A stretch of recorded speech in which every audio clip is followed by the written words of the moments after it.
day. As with all major hunts for missing children, police were running the media campaign, hoping that the daily coverage would jog someone's memory. But that meant coming up with new angles and fresh stories to keep Sara Payne's disappearance in the public eye. I said to her, we're playing a game here. We have got to keep this in the news. It gets your daughter back, it solves my inquiry. Every day we need a new angle to this, Sarah, otherwise we'd stop going on the TV. I knew that this was the only way to keep Sarah in people's hearts and minds. And until she was brought home, that's exactly what I was going to do. Sarah, if you're watching, please come home. Family's not the same without you. There's just a massive gap in between everybody. Our little princess has been not with us for 2 whole weeks now. We miss her terribly. Every day gets a little bit harder. Every hour gets a little bit harder. What I had to do was I had to give everyone looking into a TV set and everyone reading a paper my daughter. And that's what I did, because I knew it was the only way I could make people want to help. I didn't want them to see a child on the screen in front of them and think, oh, I wanted them to become part of it. I wanted them to hurt as much as I was hurting, so that they searched as hard as I searched. Ironically, just as we were running out of ideas to keep it in the news, Sarah's body was found.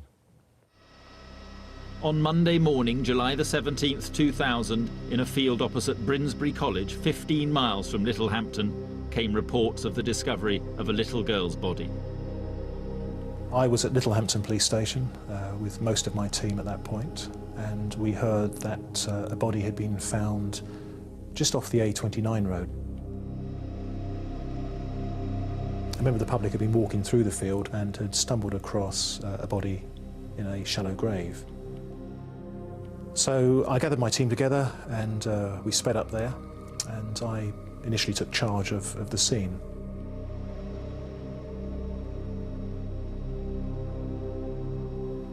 And the way it was explained to me was her body has been found, it's a little girl, and Sarah's the only one that's missing.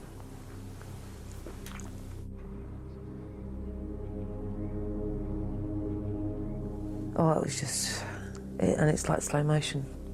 I can still see it all in like this slow motion with no sound. And really, to be honest, I don't think I really had time to absorb it or take it in.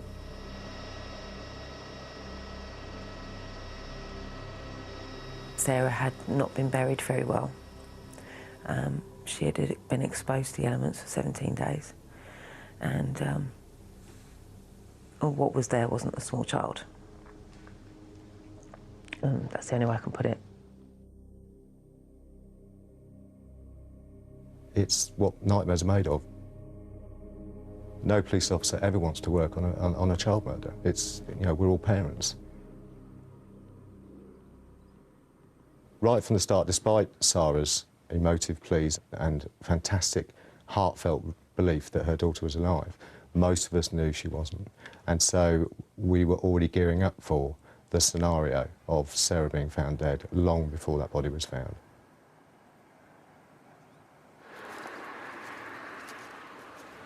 It was now a murder inquiry, a hunt for a killer, a search for evidence and clues, however small.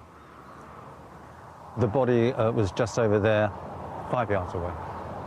There was a full forensic team.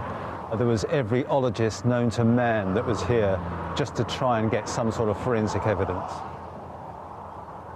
One of the saddest days ever.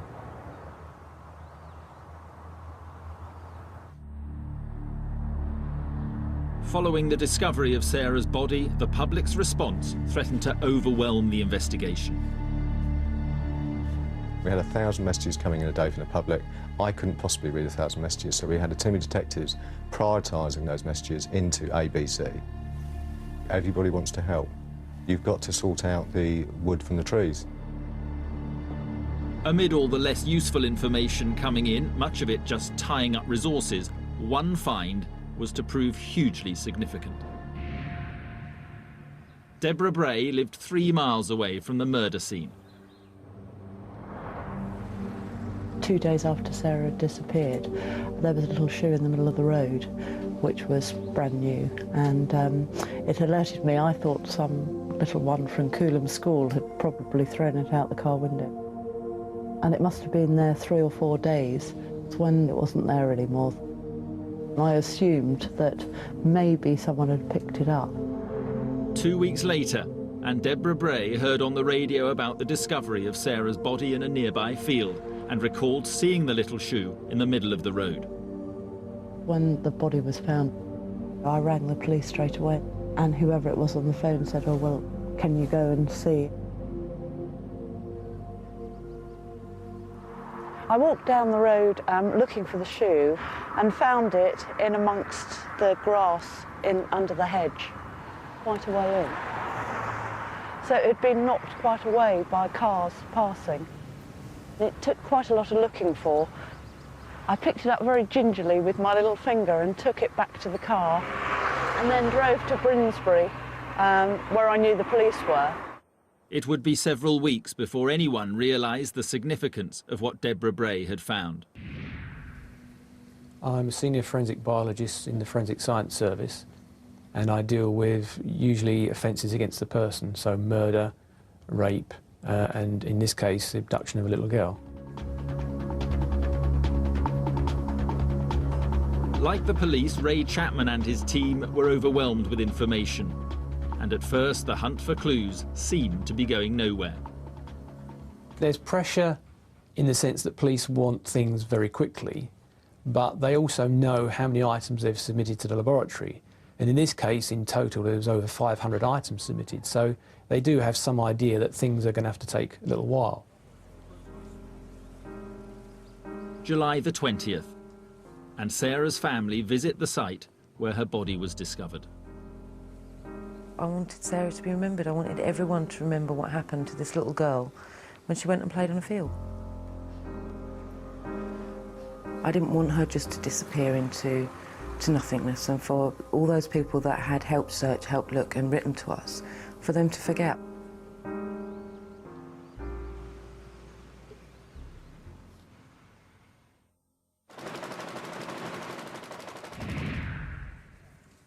We had pretty good information from police sources, let's make no bones about it, that this was almost certainly the work of a local predatory, high-risk paedophile. The important thing was that out there were an extraordinarily large number of people who, to a greater or lesser degree, posed a threat to the safety, the welfare, even the lives of children.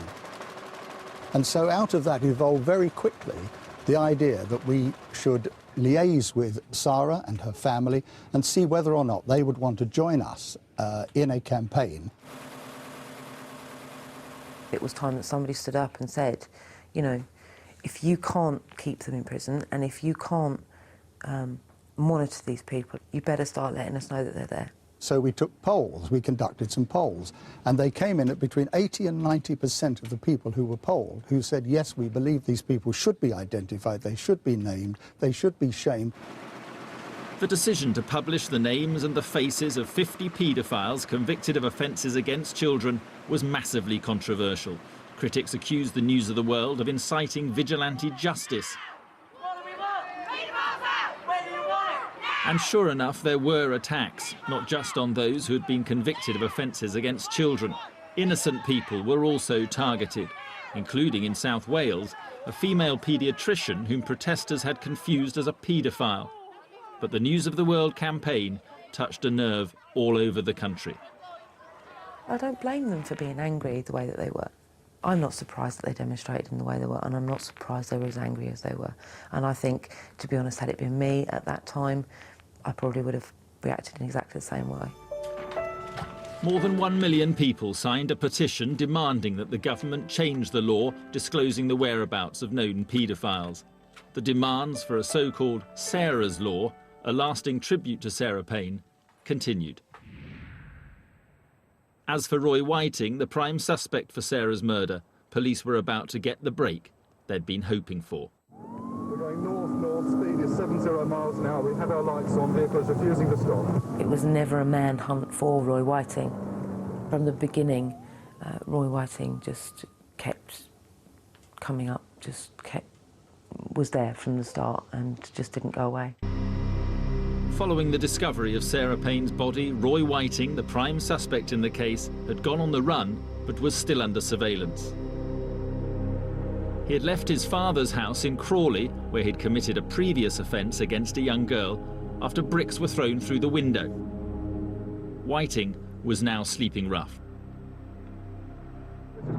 But in the small hours of Sunday the 23rd of July, 6 days after Sarah Payne's body had been discovered, things were to change dramatically. A white Vauxhall Nova was reported stolen in Crawley. He was seen to go to this vehicle. He was seen to change the plates, the number plates, and then he was seen to drive off. A patrol car was diverted to stop the Vauxhall and its driver, none other than Roy Whiting. There's one male in it.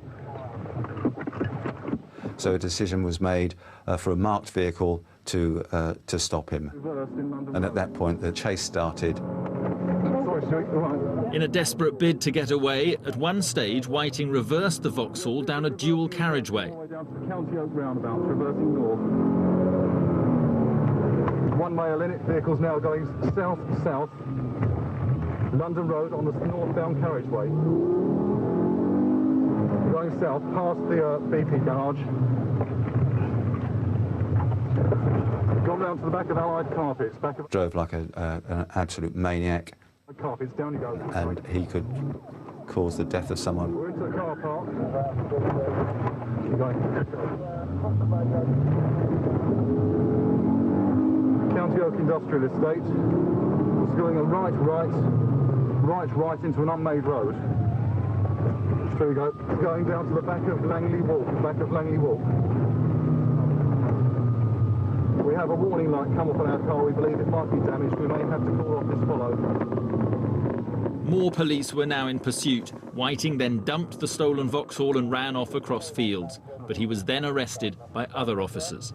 As far as I was concerned, Whiting being arrested was manna from heaven. I was delighted to see that he was then remanded in custody, because then I knew where he was going nowhere, and he couldn't abduct another child, he couldn't assault another child, or couldn't, God forbid, murder another child. Whiting was sent to prison for the theft of the car. In custody, the police had time to question him, but they were under intense pressure to get results from the very top. I've never worked on an inquiry where Downing Street phone up for an update, but that's what was happening. You know, every week we get a phone call saying the Prime Minister's asking what's happening with the Sarah Payne case. And slowly but surely, the investigation was making progress. The focus was now on a minute examination of the black shoe that had been found in a hedgerow close to where Sarah's body had been buried. The usual way of retaining fibres is to use a piece of sellotape, and then the stickiness of the tape will pick up any fibres that are on the outside of the clothing. And you can't do that with a Velcro strap because the Velcro will just hold onto the fibres. So an assistant had to sit down and carefully pick off each fibre individually using a pair of forceps. So that took quite a while, and we ended up with 200 or 300 fibres mounted up individually. A Velcro, in my book, is the most wonderful material in the entire world for catching murderers, because the fibres stick to it like there's no tomorrow. And however the shoe is mistreated and rained upon and kicked about and run over, the fibres are still there. On August the 31st, the funeral of Sarah Payne took place at her local church in Hersham in Surrey. Sarah was very much a girl. She wanted dresses on and didn't like trousers. Everyone bought her pink. Her ability to forgive and her ability to love, I think, were just fantastic. When we buried her, we gave her the funeral that a princess should have, because I'd never give her the wedding that she could have. That's why the funeral became as it was. I didn't know what to write, so I just wrote to Sarah. Dear Sarah, ever since you came bounding into our lives,